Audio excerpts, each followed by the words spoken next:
من يهده الله فلا مضل له ومن يضلله فلا هادي له وأشهد أن لا إله إلا الله وحده لا شريك له ونشهد أن سيدنا وحبيبنا ومولانا محمدا عبده ورسوله الذي أرسله بالحق بشيرا ونذيرا وداعيا إلى الله بإذنه وسراجا وقمرا منيرا أما بعد فقد قال الله تعالى في قرآنه المجيد والفرقان الحميد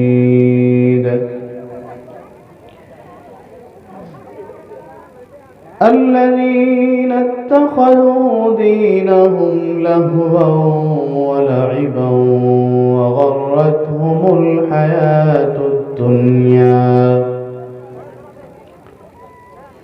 فاليوم ننساهم كما نسوا لقاء يومهم هذا وما كانوا بآياتنا يجحدون وقال تعالى وما الحياة الدنيا إلا متاع الغرور وقال رسول الله صلى الله عليه وسلم الدنيا جيفة وطالبها كلاب أو كما قال عليه الصلاة والسلام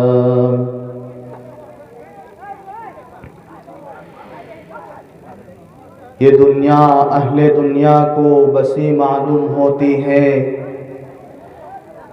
ये दुनिया अहले दुनिया को बसी मालूम होती है नजर वालों को ये उजड़ी हुई मालूम होती है ये किसने कर दिया सब दोस्तों से मुझको बेगाना ये किसने कर दिया सब दोस्तों से मुझको बेगाना मुझे अब दोस्ती भी दुश्मनी मालूम होती है मैं रोना अपना रोता हूँ तो वो हंस हंस के सुनते हैं मैं रोना अपना रोता हूँ तो वो हंस हंस के सुनते हैं उन्हें दिल की लगी एक दिल लगी मालूम होती है अगर हिम्मत करे फिर क्या नहीं इंसान के बस में अगर हिम्मत करे फिर क्या नहीं इंसान के बस में ये है कम हिम्मती जो बेबसी मालूम होती है जो बेबसी मालूम होती है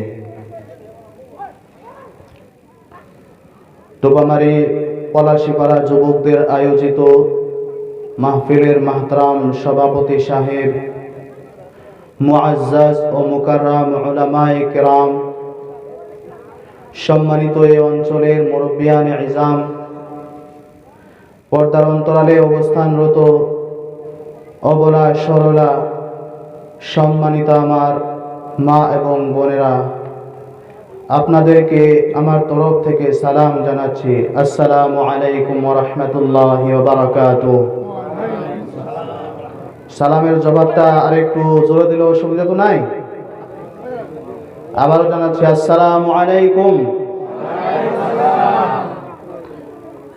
সম্মানিত হাজরিন আপনারা জেনেছেন যে আমি একজন দৃষ্টিহীন মানুষ তো ভাই আপনাদের সামনে হাজির হয়েছি শুধুমাত্র আপনাদের দোয়া নেওয়ার জন্য আপনাদেরকে কোনো নসিহত বা উপদেশ করার যোগ্যতা আমি রাখি না শুধুমাত্র দুই একটি কথা আপনাদের সামনে আলোচনা করব। আপনারা যদি একটু ধৈর্যের সাথে অ্যাটেনশন দিয়ে দয়া করে যদি একটু বসতে পারেন। কি বলেন ভাই, বসবেন তো ইনশাআল্লাহ? সবাই বসবেন ইনশাআল্লাহ। আর যা কিছু আমরা শুনবো তা যেন শুধুমাত্র একটু সময়ের এন্টারটেনমেন্ট বা মনোরঞ্জন যাতে না হয়। যা কিছু শুনবো আমরা সবাই কিসের নিয়তে শুনবো? আমলের নিয়তে শুনবো ইনশাআল্লাহ। মনোরঞ্জনের কথা এই জন্য বললাম যে বর্তমান যুগের মুসলমান দ্বীনের আলোচনা, কোরআন হাদিসের আলোচনা শুনে যেভাবে শুনে মানুষ গল্প কাহিনী, আমার তেমন ভাব হয়। তা না হলে আজকে সবাই আমরা জানি পৃথিবীতে সুদ খাওয়া হারাম, ঘুষ খাওয়া হারাম, নামাজ কাজা করা যাবে না, নামাজ পড়তে হবে আল্লাহর হুকুম। আমরা ভালো কথা সবাই জানি কিনা ভাই? জানি কিনা? কথা বলবেন একটু, হ্যাঁ। সবাই জানি, কিন্তু আমরা পরিবর্তন হই না। কারণ আমরা যা কিছু শুনি একটু সময়ের মনোরঞ্জন, যা কিছু আলোচনা শুনি, যেখানে শুনি সেখানেই সীমাবদ্ধ থেকে যায়, সাথে আর কিছু যায় না। তো ভাই, সবাই আমরা ধৈর্যের সাথে বসবো তো ইনশাআল্লাহ। সর্বপ্রথম আল্লাহ রাব্বুল আলামিনের শুকরিয়া আমরা আদায় করব যে মহান আল্লাহ সুবহানাহু ওয়া তাআলা পৃথিবীর এই দুরবস্থার মধ্যেও, যে সময় পৃথিবীতে মুসলমানেরা নির্যাতিত, অপমানিত, সেই সময় আল্লাহ রাব্বুল আলামিন আমাদেরকে এমন একটি জায়গায় বসার তৌফিক দান করেছেন, যে জায়গাকে হুজুর সাল্লাল্লাহু আলাইহি ওয়াসাল্লামের ভাষায় জান্নাতের টুকরা বলেছে, বাগে জান্নাত বলা হয়েছে। কিয়ামতের দিন কিছু কিছু মানুষকে আল্লাহ এমন একটি প্লেস দান করবেন, এমন একটি জায়গা দান করবেন, এমন একটি চেয়ার দান করবেন, যে চেয়ারে বসা দেখে অন্য লোকেরা জিজ্ঞেস করবে, এ আম্বিয়া হে ক্যা, এ সিদ্দিকিন হে ক্যা, এ শুহাদা হে ক্যা? তখন কথা আসবে, না না, এরা আম্বিয়াও নয়, এরা সিদ্দিকিনও নয়, এরা শুহাদাও নয়। এই লোকগুলো হলো তারা যারা 10 মায়ের 10 সন্তান একত্রিত হয়ে দিনের আলোচনা শোনার জন্য বিভিন্ন জায়গা থেকে সিলেক্ট হয়ে, বিভিন্ন জায়গা থেকে বাছাই হয়ে দিনের আলোচনা শোনার জন্য বসেছিল। আর সেই লোকগুলোকে আজকে এই চেয়ার দান করা হয়েছে। জোরসে বলুন সুবহানাল্লাহ। সর্বপ্রথম আমরা শুকরিয়া আদায় করব সে আল্লাহ তাআলার, যে আল্লাহ আমাদেরকে এত বড় বড় নিয়ামত দান করলেন।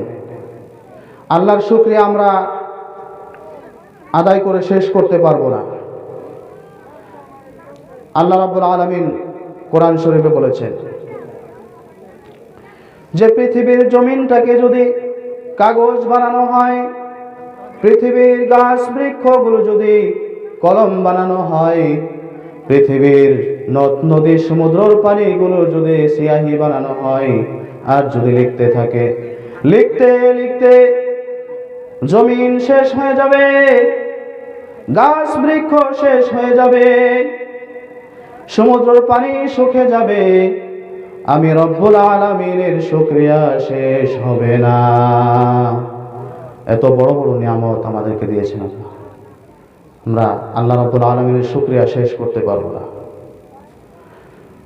কোরআন শরীফের প্রথমে সূরা ফাতিহা নামের একটা সূরা দিয়েছে, আমরা সবাই জানি কিনা ভাই? সবাই জানি। কিন্তু সূরা ফাতিহার ডেফিনেশন, সূরা ফাতিহার ইন্ট্রোডাকশন, সূরা ফাতিহার ব্যাখ্যা আমরা জানি না। যে সূরা ফাতিহা সম্পর্কে হুজুর সাল্লাল্লাহু আলাইহি সাল্লাম বলেছেন, ফি ফাতিহাতিল কিতাবি শিফাউন কুল্লি দাওয়াইন, যে সূরা ফাতিহা নামের সূরা কোরআন শরীফে যে আল্লাহ দিয়েছেন, সেই সূরা ফাতিহা হলো সমস্ত রোগের ঔষধ। জোরে বলুন সুবহানাল্লাহ। ছোট কথা নয়, সূরা ফাতিহা হলো সমস্ত রোগের ঔষধ। আমরা কি কোনো সময় ঈমানের সাথে সূরা ফাতিহা পড়েছি? যে কোনো অসুবিধা হয়েছে সূরা ফাতিহা পড়ে এক গ্লাস পানি নিয়ে ফু মেরে আমরা খাইছি, রোগ ভালো হয়েছে, এমনটা করেছি কখনো? করিনি। কিন্তু হুজুর সাল্লাল্লাহু আলাইহি সাল্লামের ভাষায় সূরা ফাতিহাকে বলেছে সমস্ত রোগের ঔষধ।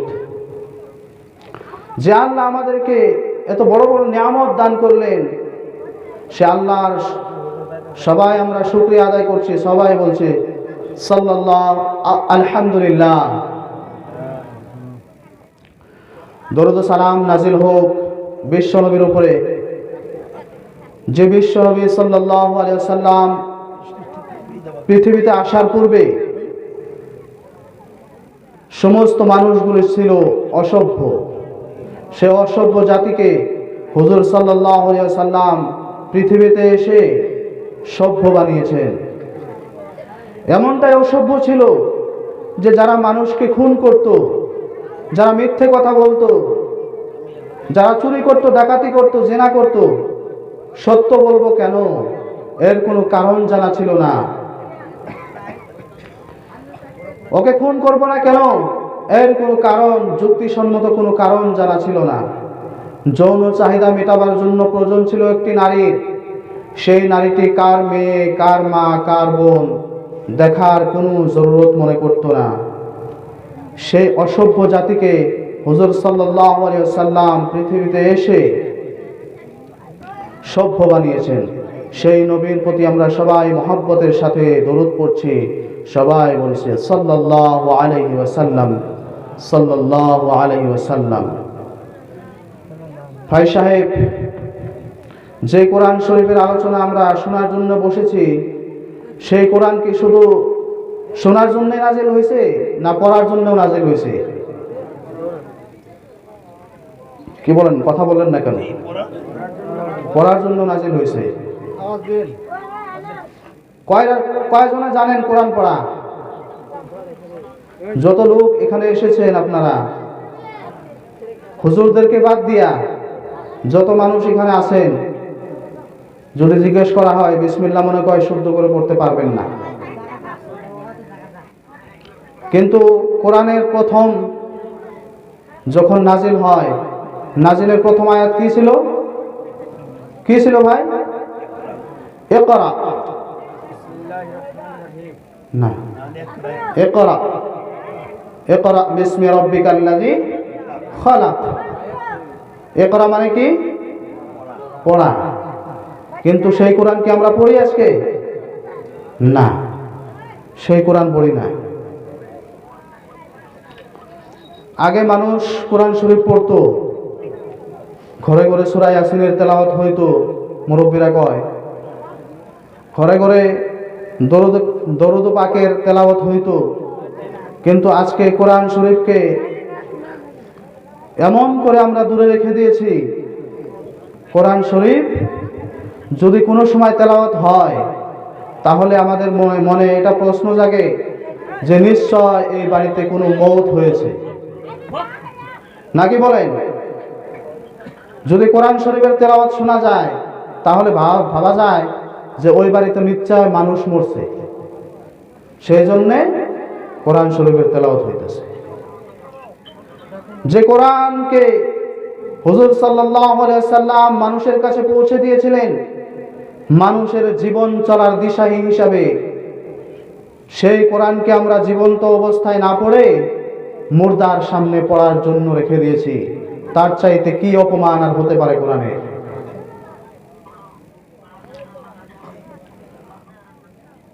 আল্লাহ রাব্বুল আলামিন নবীকে বলেছেন, কুল বিফাদলিল্লাহি ওয়া বিরহমাতিহি ফাবিযালিকা ফালইফরাহু হুয়া খায়রুম মিম্মা ইয়াজমাউন। 11 নম্বর পারার 14 নম্বর পৃষ্ঠার সূরা ইউনূসের 58 নম্বর আয়াতে আল্লাহ রাব্বুল আলামিন বলেন, কুল, হে নবী আপনি বলুন, বিফাদলিল্লাহি ওয়া বিরহমাতিহি।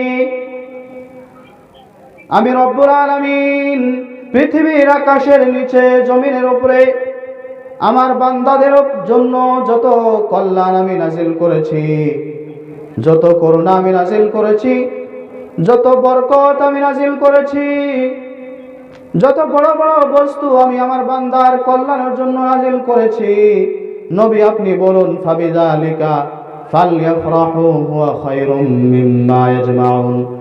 সমস্ত নিয়ামতগুলির মধ্যে হলো সবচেয়ে দামি নিয়ামত হলো, সবচেয়ে খুশির নিয়ামত হলো, সবচেয়ে উৎকৃষ্ট নিয়ামত হলো কোরআন শরীফ। ভাই আমি বলছি তো, আপনাদের ওয়াজ শোনার মেন্টালিটি আছে কোথায়? সেই মানসিকতা আছে কোথায়? ওয়াজ কোরআন শরীফের আলোচনা একটু শুনবেন, সেই মেন্টালিটি মানসিকতা আছে তো ভাই ইনশাআল্লাহ? মানে সুবহানাল্লাহর যে অবস্থা, আমার তো মনে হয় রমজান মাসের 28 তারিখ, মানে সময়টা হলো আসরের পরের সময়, 28শে রমজান, সময়টা কোন সময় বললাম? আসরের পরের সময়। মানুষের অবস্থা কেমন হয় হুজুর? দুর্বল হয়ে যায় না? আমাদের অবস্থা তো তার চেয়ে বেশি খারাপ। আমাদের অবস্থা তো তার চেয়ে বেশি খারাপ। ভাই পৃথিবীর কোরআন শরীফ বুঝতে হলে, কোরআন শরীফ শুনতে হলে কেমন করে তাওয়াজ্জুর সাথে শুনতে হবে, কেমন করে ধ্যানের সাথে শুনতে হবে, সেই কথা সূরা আল আরাফের 9 নম্বর পারার 15 নম্বর পৃষ্ঠার আয়াত নাম্বার 204, 204 নম্বর আয়াতে আল্লাহ রাব্বুল আলামিন বলেন, وَإِذَا قُرِئَ الْقُرْآنُ فَاسْتَمِعُوا لَهُ وَأَنصِتُوا لَعَلَّكُمْ تُرْحَمُونَ। যখন তোমাদের সামনে কোরআন শরীফ তেলাওয়াত করা হবে, কোরআন থেকে কথা বলা হবে, কোরআন শরীফের আলোচনা করা হবে, পৃথিবীর পরিবেশের উপর ভিত্তি করে যখন কোরআন থেকে কথা বলবে, তখন তোমরা সাইলেন্ট থেকো, চুপ থেকো, তখন তোমরা কান দিয়ে মনোযোগ দিয়ে তোমরা কোরআন শরীফ শ্রবণ করো। আশা করা যায় চুপ করে কোরআন শরীফ শোনার জন্য হয়তো আল্লাহ রাব্বুল আলামিন তোমার জন্য রহমত করবেন। সুবহানাল্লাহ বলুন। ভাই এখানে যদি শুধু আপনার বডিটাই যদি বসে থাকে, আপনার টেন্ডেন্সি, মন মানসিকতা যদি এখানে না থাকে, তাহলে সকালবেলা যদি কেউ জিজ্ঞেস করে যে ভাই রাতে সবাই গেছিলা, কি শুনলা? তখন বলবো অনেক কথা ভাই, কি শুনছাও কত দেখি একটা দুইটা, কিচ্ছু মনে নাই। একটু সুবহানাল্লাহ আলহামদুলিল্লাহ যখন কবার দিব, কবেন ইনশাআল্লাহ। কি কর? কষ্ট পাচ্ছেন আপনারা না খারাপ লাগতেছে? খারাপ লাগে যদি শেষ করে দেই। ক্লাস 3 পড়ে একটা ছেলে, কোন ক্লাস বললাম? কথা বলেন না কেন? ভাবি না করে দিচ্ছে নাকি বাড়ি থেকে? ভাবি কইছে সবাই যাও যাও, কিন্তু হুজুরে যা কয় একটা কথা কইও না, নাকি? ক্লাস 3 পড়ে একটা ছেলে, দিনের 11টা বাজে, ক্লাস পুরা শুরু হয়েছে, প্রত্যেক ক্লাসরুমে টিচার ঢুকছে। এমন সময় ক্লাস 3 ছেলে হেড স্যারের রুমে, কান্দে ব্যাগ, এক হাতে স্যান্ডেল আর এক হাতে বই খাতা নিয়ে হেড স্যারের রুমে, যে স্যার ছুটি দেন, আমি বাড়ি যাই। হেড স্যার কইছে বেচারা যে পজিশনে আছে, পজিশন বুঝছেন তো? কারণ কান্দে ব্যাগ, হাতে স্যান্ডেল। হেড স্যার চিন্তা করছে যে বেচারা যে পজিশনে আছে, এটা তো ছুটি দিলেও যাইব না দিলেও যাইব। তো বাবা তোর ছুটি দিমু, কোনো অসুবিধা নাই। কোন ক্লাসে পড়স? কইছে ক্লাস 3। রোল নাম্বার কত? কইছে 82, 82 রোল নাম্বার। তখন হেড স্যারে চিন্তা করছে আর মাথা মারছে, কইছে 82 রোল নাম্বার, তে তুই যাবি না, যাবে কে? কারণ তোর তো কোনো ভবিষ্যৎ নাই, তোর তো কোনো চিন্তা নাই, কোনো মকসদ নাই, কোনো এম নাই, এমনি শুধু স্কুলে আসে আর যায়। এখন যদি কেউ কথা কয় আর যদি উঠাউঠি করে আর যদি অমনোযোগ হয়, তাহলে বাবু রোল নাম্বার কত? 82। মনে রাখবেন কিন্তু। একটু জিকির করেন, লা ইলাহা ইল্লাল্লাহ, লা ইলাহা ইল্লাল্লাহ, লা ইলাহা ইল্লাল্লাহ, লা ইলাহা ইল্লাল্লাহ, লা ইলাহা ইল্লাল্লাহ, লা ইলাহা ইল্লাল্লাহ, লা ইলাহা ইল্লাল্লাহ, লা ইলাহা ইল্লাল্লাহ, লা ইলাহা ইল্লাল্লাহ, লা ইলাহা ইল্লাল্লাহ, লা ইলাহা ইল্লাল্লাহ, লা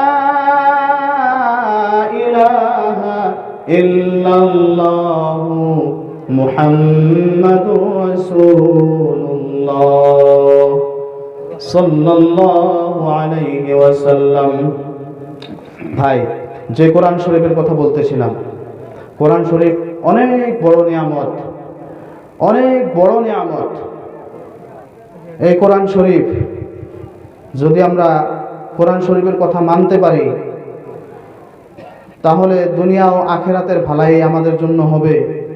এমনকি কোরআন শরীফ যদি শুনি শুধু, আর যদি কোরআন শরীফের কথা বলি যে এটা কি জিনিস আল্লাহ নাজিল করেছেন আমাদের জন্য, এই ভালোবাসা যদি থাকে অন্তরে, তাহলেও আমাদেরকে আল্লাহ রাব্বুল আলামিন মাফ করে দিতে পারেন। সুবহানাল্লাহ বলুন। এই কোরআন শরীফকে আল্লাহ রাব্বুল আলামিন মুসলমানদের জন্য বড় নিয়ামত করে নাজিল করছেন, কিন্তু এই কোরআন শরীফকে ইসলাম বিরোধী শক্তি, ইসলামের দুশমনেরা আজকে এই কোরআন শরীফকে ধূলিসাৎ করে দেওয়ার জন্য চেষ্টা করছে। পারবে? কখনো পারবে না। আল্লাহ রাব্বুল আলামিন কোরআন শরীফে চ্যালেঞ্জ করেছেন। আমরা যত বই কিতাব আমরা দুনিয়াতে পড়েছি, শুনেছি, সমস্ত রাইটার কিতাব লেখার পরে কি লিখে দেয় যে এই কিতাবে যা কিছু ভুল আছে, যদি কোনো ভুল হয় তাহলে জানাবেন, পরবর্তী সময়ে শুধরে নেওয়ার জন্য চেষ্টা করব। সমস্ত ব্যাপারে আমরা এটা দেখেছি। কিন্তু রব্বুল আলামিন কোরআন শরীফ শুরুতে রব্বুল আলামিনের প্রশংসা দিয়ে শুরু করেছেন। পৃথিবীতে যত মুসান্নিফ আছে, যত রাইটার আছে, যত লেখক আছে, কেউ নিজের প্রশংসা দিয়ে বই শুরু করতে পারে না। সবাই নিজের নিজের দুর্বলতা পেশ করে, কিন্তু রব্বুল আলামিন নিজের প্রশংসা দিয়ে শুরু করেছেন। কোরআনের শুরুতেই বলেছেন আলহামদুলিল্লাহি রাব্বিল আলামিন। সবাই পড়ি আলহামদুলিল্লাহি রাব্বিল আলামিন। আল্লাহ রাব্বুল আলামিন নিজের প্রশংসা দিয়ে বই শুরু করেছেন। 2 নম্বর সূরা কি ভাই জানেন আপনারা? প্রথম সূরা হলো সূরা ফাতিহা, 2 নম্বর সূরা সূরাতুল বাকারা। কি? সূরাতুল বাকারা। বাকারাতুল মানে গাই গরু। সূরা বাকারার প্রথমে কি আছে? আলিফ লাম মিম। আলিফ লাম মিম এর অর্থ দুনিয়ার কোনো মানুষ জানে না, একমাত্র আল্লাহ রাব্বুল আলামিন জানেন। আল্লাহু আলাম। তারপরে আয়াত কি? আলিফ লাম মিম। তারপরের শব্দ কি? মাশাআল্লাহ, আপনারা জানেন। আলিফ লাম মিম যালিকাল কিতাবু লা রাইবা ফি। কিতাবের প্রথমে কি করছে আল্লাহ? চ্যালেঞ্জ করছে যে এই কিতাবের মধ্যে কোনো ভুল নাই, এই কিতাবের মধ্যে কোনো ভুল নাই। জালিকাল কিতাবুল লা রাইবা ফি, আল্লাহ রাব্বুল আলামিন কুদরতি আঙ্গুলের দ্বারা ইশারা দিয়ে বলেছেন এই কিতাবের মধ্যে কোনো ভুল নাই। This is the book, there is no doubt, এই কিতাবের মধ্যে কোনো সন্দেহ নাই। এই কয়েকদিন আগের থেকে একটা কুলাঙ্গার বার হয়েছে যার নাম আইয়ুব আলী শর্মা। কি আইয়ুব আলী শর্মা? জানি না ওরা কোন শর্মায় জন্ম দিছে। আইয়ুব আলী শর্মা কয় কি কোরআন হাদিস আমি স্টাডি করছি, এখন আমি কোরআনের উপরে আঙ্গুল তুলি, কোরআনের মধ্যে বহুত ভুল আছে, কোরআন শরীফ নষ্ট করে দেওয়াই ভালো হয়। নাউজুবিল্লাহ বলেন, পারবে? এটা তো আইয়ুব আলী শর্মা একটা চেকমেকা, আইয়ুব আলী শর্মা একটা চেকমেকা, আর তো কোনো কাম নাই। কত বড় বড় সায়েন্টিস্ট, বড় বড় বিজ্ঞানী, বড় বড় দার্শনিক লক্ষ কোটি কোটি ডলার খরচ করেছে শুধুমাত্র কোরআনের একটা ভুল ব্যাখ্যা, একটা ভুল ডেফিনেশন, একটা ভুল মেসেজ পৃথিবীর মুসলমানদের সামনে দিতে হবে। কিন্তু পেরেছে কেউ? আজ পর্যন্ত কেউ পারে নাই। 1400 বছর অতিবাহিত হয়ে গেল, আজ পর্যন্ত ভুল ব্যাখ্যা, ভুল কোনো আলফাজ কোরআনের প্রতি দিতে পারে নাই। Michael H heart, MS heart, বিশ্ববিখ্যাত একজন সায়েন্টিস্ট, বিশ্ববিখ্যাত একজন বৈজ্ঞানিক। 63 বছর বয়স হয়েছে। 63 বছর বয়সে ব্রেনে আকড়া লাগলো যে জীবনে অনেক কিতাবপত্র পড়লাম, অনেক কিতাব নিয়ে রিসার্চ করলাম, কিন্তু শুনি খালি কোরআন শরীফ হলো মুসলমানের একমাত্র কিতাব যার মধ্যে কোনো ভুল নাই। ইসলাম ধর্ম সত্য ধর্ম, এই কোরআন সম্পর্কে একটু জানতে হবে। কিন্তু তিনি যাবেন কোথায়? তিনি তো কোনো ছোট মোটো মানুষ না, বিশ্ববিখ্যাত একজন সায়েন্টিস্ট। চিন্তা করলেন যে বর্তমান মক্কা আল মুকাররমায় অবস্থিত উম্মুল কুরা বিশ্ববিদ্যালয়ের প্রিন্সিপাল সুপারিনটেন্ডেন্ট আব্দুর রহমান আস-সুদাইস, কাবা বাইতুল্লাহর ইমাম আব্দুর রহমান আস-সুদাইস 21 জন ইমামের মধ্যে 1 নম্বর ইমাম। তিনি উম্মুল কুরা বিশ্ববিদ্যালয়ের প্রিন্সিপাল, আরব আদালতের প্রধান বিচারপতি। কি ভাবেন আপনারা? হুজুর মানুষ নাকি? হুজুর মানুষ এত বড় হইল কেমনে? আমরা তো এতদিন ভাবছিলাম হুজুর মানুষ খালি পরের উপরে নির্ভর করে থাকবো আর পরের খাবো নাকি? মানুষের চিন্তা এত নিকৃষ্ট হয়েছে, মুসলমানদের চিন্তা এত খারাপ হয়েছে যে হুজুরদের কাছে উচ্চ শিক্ষিতা কোনো মেয়েও বিয়ে দিতে চায় না, কারণ ওরা হলো পরের খাওয়া, পরের উপরে নির্ভরশীল করা। ঠিক কিনা ভাই? হুজুর যদি একটু জুড়ে যায় কবে হুজুরের কে দাওয়াত দিছে, আর যদি একটু আসতে যায় তখন কবেন কি হুজুর যে কি খাওয়াইছে দাওয়াত দিয়ে। ভাই সাহেব, হুজুরদের আলোচনা সমালোচনা করে কোনো লাভ পাইবে না। তোমার নিজের কাছে প্রশ্ন করো, মুসলমান হিসেবে তুমি কি করছো, মুসলমানের সন্তান হিসেবে। বন্ধুগণ আমার, ভাইরা আমার, doctor Michael H Hart Abdur Rahman As Sudais সাহেবকে লক করলেন। আব্দুর রহমান আস-সুদাইসকে লক করে বললেন, আমি কোরআন শরীফ সম্পর্কে জানতে চাই, ইসলাম সম্পর্কে জানতে চাই, আমি কোরআন সম্পর্কে রিসার্চ করতে চাই, ইসলাম সম্পর্কে রিসার্চ করতে চাই। আব্দুর রহমান আস-সুদাইস বললেন, স্যার, ইসলাম সম্পর্কে যদি জানতে চান তাহলে মুসলমানদের ধর্মগ্রন্থ কোরআন শরীফ পড়তে হবে, কোরআন শরীফ জানতে হবে, কোরআন শরীফ বুঝতে হবে, তাহলেই বুঝবেন ইসলাম ধর্ম কি। মাইকেল এজহার্ট কোরআন শরীফ উম্মুল কুরা বিশ্ববিদ্যালয়ের লাইব্রেরিতে 1-2 দিন নয় 17 মাস কোরআন শরীফ নিয়ে রিসার্চ করেছেন, কোরআন শরীফ সম্পর্কে জেনেছেন। কোরআন শরীফ রিসার্চ করতে করতে করতে করতে 29 নম্বর পারা সূরা কলম পেয়ে গেলেন।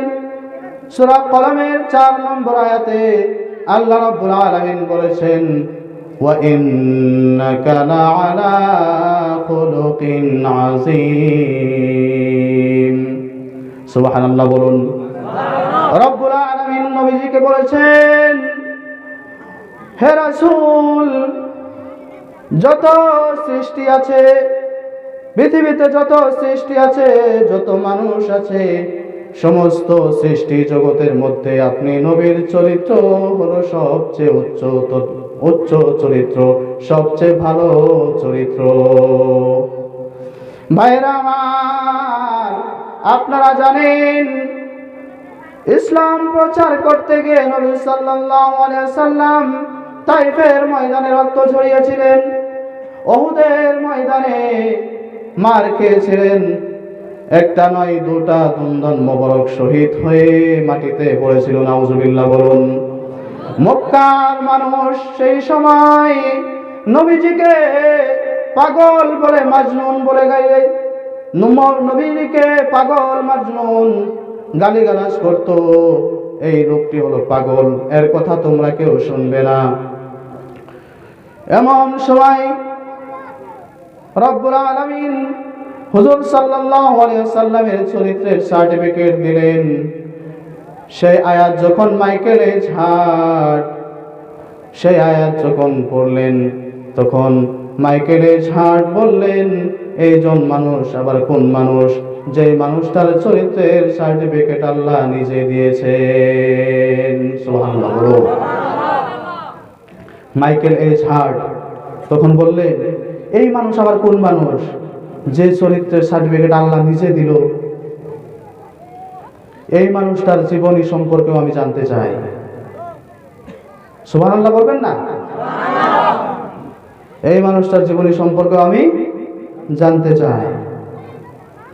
নবীজির জীবনী জানতে গিয়ে বিশ্ব নবীজির জন্মকাল, বিশ্ব নবীজির বাল্যকাল, বিশ্ব নবীজির শৈশবকাল, বিশ্ব নবীজির কৈশোরকাল, বিশ্ব নবীজির যৌবনকাল, বিশ্ব নবীজির 63 বছর জিন্দেগি মাইকেল এজহার্ট রিসার্চ করেও মাইকেল এজহার্ট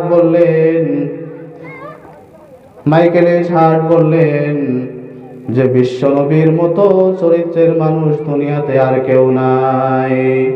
যত মানুষ জিন্দগিতে পেয়েছি, যত ডক্টর জিন্দগিতে পেয়েছি, যত দার্শনিক জিন্দগিতে পেয়েছি, কত মানুষের সাথে কথা বলেছি, কোন একজন মানুষের জীবনী এমন নাই যে সারা জীবনে একটি মিথ্যা কথা বলেন নাই। সেই নবীজি, বিশ্ব নবীজি 63 বছর জিন্দগি অতিবাহিত করেছেন।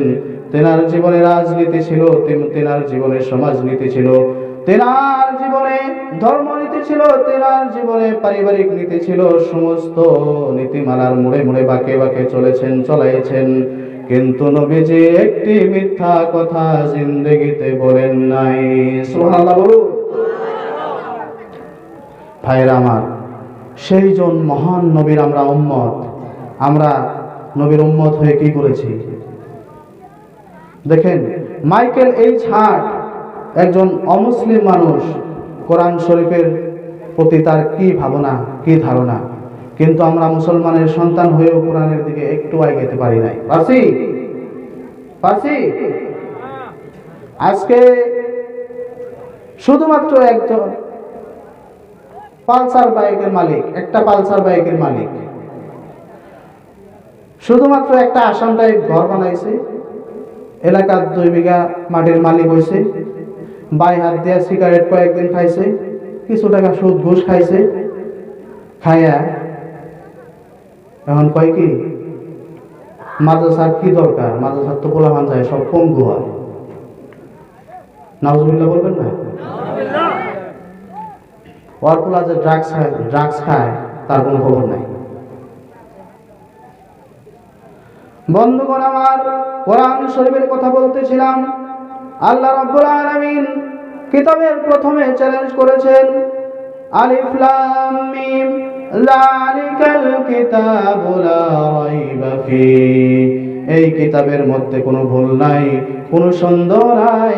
কিয়ামত পর্যন্ত তোমরা যদি চেষ্টা করতে থাকো, কোনো ভুল ব্যাখ্যা এই কোরআনের তোমরা দিতে পারবে না। ভিন্ন জায়গায় রব্বুল আলামিন বলেন, ওয়া তাম্মাত কালিমাতু রাব্বিকা সিদকান ওয়া আদলা লা মুবাদদিলা লিকালিমাতিহি ওয়া হুয়াস সামিউল আলিম। সূরা আনআম। কোন সূরা? সূরা আনআম 8 নম্বর পারার 1 নম্বর পৃষ্ঠা 115 নম্বর আয়াত আল্লাহ রাব্বুল আলামিন বলেন, ওয়া তাম্মাত কালিমাতু রাব্বিকা সিদকা। পৃথিবীর মানুষেরা তোমরা জেনে নাও, তোমরা বুঝে নাও, 30 পারা কোরআন শরীফ, 114টা সূরা, 540টা রুকু, 6600 মতান্তরে কম বেশি 66 খানা আয়াত আল্লাহ রাব্বুল আলামিন দিয়েছেন। তার সমস্ত কথা, সমস্ত ব্যাখ্যা, সমস্ত বাক্য, সমস্ত ওয়ার্ড, সমস্ত ল্যাঙ্গুয়েজ হলো সত্য সত্য কথা। সুবহানাল্লাহ বলুন। 2 নম্বরে আল্লাহ রাব্বুল আলামিন বলেছেন ওয়া আদলা। তার মানে হলো কোরআন শরীফে যত কথা আছে শুরু থেকে শেষ পর্যন্ত সমস্ত কথাই হলো ইনসাফ পূর্ণ কথা। তারপর 3 নম্বরে আল্লাহ রাব্বুল আলামিন বলেন, লা মুবাদদিলা লিকালিমাতি। এই কিতাব কিয়ামত পর্যন্ত যদি কেউ চেষ্টা করে কোনোদিনও এই কিতাব অদল বদল করতে পারবে না। জোরসে বলুন সুবহানাল্লাহ। এই কোরআন প্রচার করার জন্য হুজুর সাল্লাল্লাহু আলাইহি সাল্লাম কত কষ্ট করেছেন, সেই কোরআন আজ মুসলমানরা পড়তে জানে না। এই দিন প্রচার করার জন্য হুজুর সাল্লাল্লাহু আলাইহি সাল্লাম কত কষ্ট করেছেন, সেই দিন আজকে আমরা মানি না ভাই, ঠিক কিনা? দিন নিয়ে আমরা তামাশা করি, ঠিক কিনা ভাই? এই দিনের দিকে এগিয়ে আসতে হবে, তারা হলে আমাদের কপাল পুড়বে। এই দিনের দিকে এগিয়ে আসতে হবে ভাই। এই দিনকে যদি মানতে পারি তাহলে দুনিয়াতেও কামিয়াবি হতে পারবো, আখিরাতেও কামিয়াবি হতে পারবো, আল্লাহর জান্নাতে যেতে পারবো। সুবহানাল্লাহ বলুন। ভাইরা আমার, এই দিন প্রচার করার জন্য হুজুর সাল্লাল্লাহু আলাইহি ওয়াসাল্লাম কত কষ্ট করেছেন। আমাদের তো কোনো 1 টাকা খরচ হয় না এই দিন প্রচার করার জন্য, 1 ফোঁটা রক্ত আমরা ঝরাই না এই দিন প্রচার করার জন্য। এই দিন প্রচার করার জন্য একটু কষ্ট আমাদের করতে হয় নাই। কিন্তু 1400 বছর পূর্বে কোনো একজন নবীর সাহাবাগণ রক্ত ঝরিয়েছেন, জীবন দিয়েছেন এই দিন প্রচার করার জন্য। আমরা যাতে জাহান্নাম থেকে মুক্তি পেতে পারি, জান্নাত পেতে পারি, এই চেষ্টা করার জন্য হুজুর সাল্লাল্লাহু আলাইহি ওয়াসাল্লাম তার সাহাবাগণ রক্ত, ব্লাড দুনিয়াতে ছড়িয়েছে। সুবহানাল্লাহ বলুন। আমার ভাইরা, আমার বন্ধুগণ, এই পৃথিবীতে দিন প্রচার করার জন্য আল্লাহর নবীর সাহাবাগণ ছাগল বকরির মতন জবাই হয়েছে। উহুদের ময়দানের কথা আমরা সবাই শুনেছি। উহুদের ময়দানে যখন হুজুর সাল্লাল্লাহু আলাইহি ওয়াসাল্লাম ছিলেন, উহুদের ময়দানে শুধুমাত্র একজন সাহাবী ছিলেন, তার নাম হলো আবু তালহা। কি নাম? আবু তালহা। কি নাম? আবু তালহা রাদিয়াল্লাহু তাআলা আনহু নবীজির সঙ্গে ছিলেন। চতুর্দিকে কাফেররা যখন তীর নিয়ে ঘেরাও করে দিল, হুজুর সাল্লাল্লাহু আলাইহি ওয়াসাল্লামকে আবু তালহা জড়িয়ে ধরে বললেন, হুজুর কোনো টেনশন করবেন না, ওগো আল্লাহর নবীজি, কোনো চিন্তা করবেন না, আমি আবু তালহার জীবন থাকা পর্যন্ত আপনার শরীরে একটি তীর আমি লাগতে দেব না। সুবহানাল্লাহ বলুন।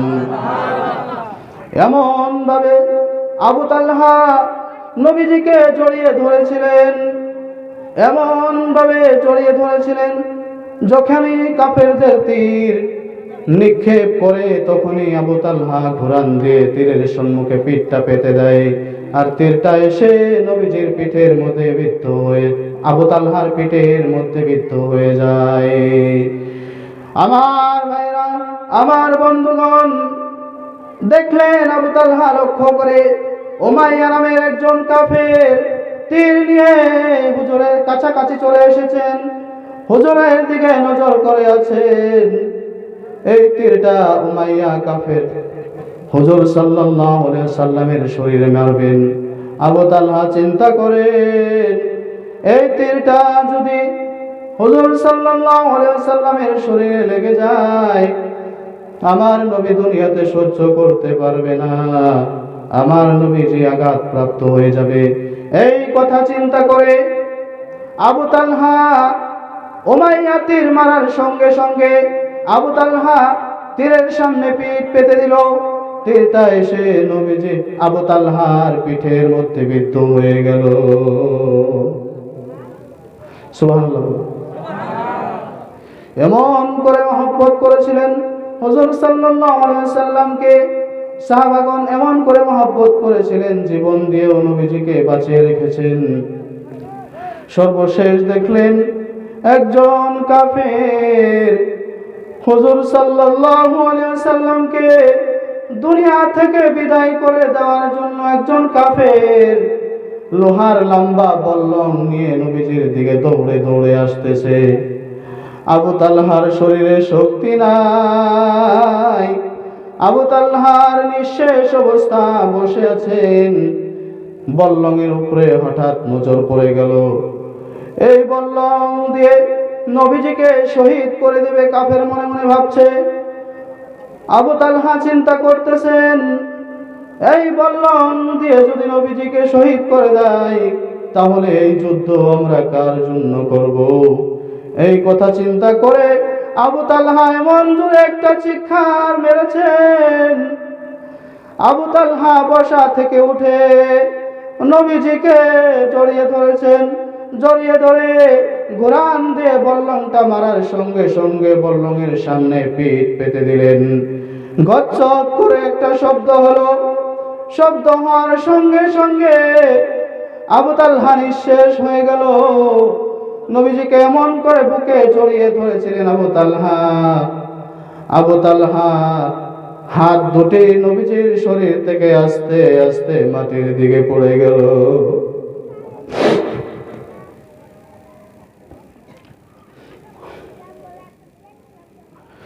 হুজুর সাল্লাল্লাহু আলাইহি সাল্লাম ডাক দিয়ে বললেন, আবু তালহা রে, কি হয়ে গেল? হঠাৎ তুমি পড়ে গেল কেন? তখন আবু তালহা বললেন, ও হুজুর, ইয়া রাসূলুল্লাহ, ইয়া হাবিবাল্লাহ, ওগো আল্লাহর নবীজি, আপনার জীবন বাঁচাতে গিয়ে আমি আবু তালহার জীবন আল্লাহর রাস্তায় সদকা করে দিলাম।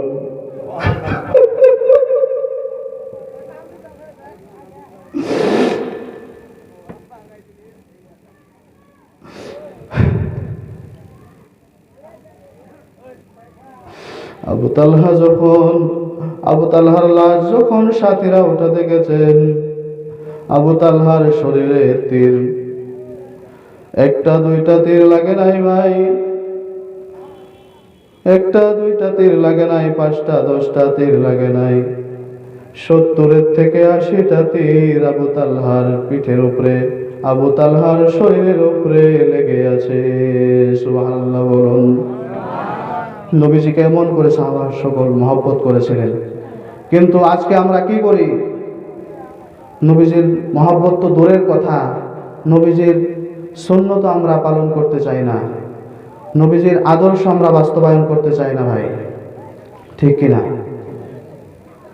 যুবক ভাইদেরকে আমি বলবো, যে যে সাহাবাগণ নবীজিকে জীবন দিয়ে হেফাজত করেছিলেন, সমস্ত সাহাবাই কিন্তু যুবক ছিলেন, তোমাদের মতো যুবক ছিলেন।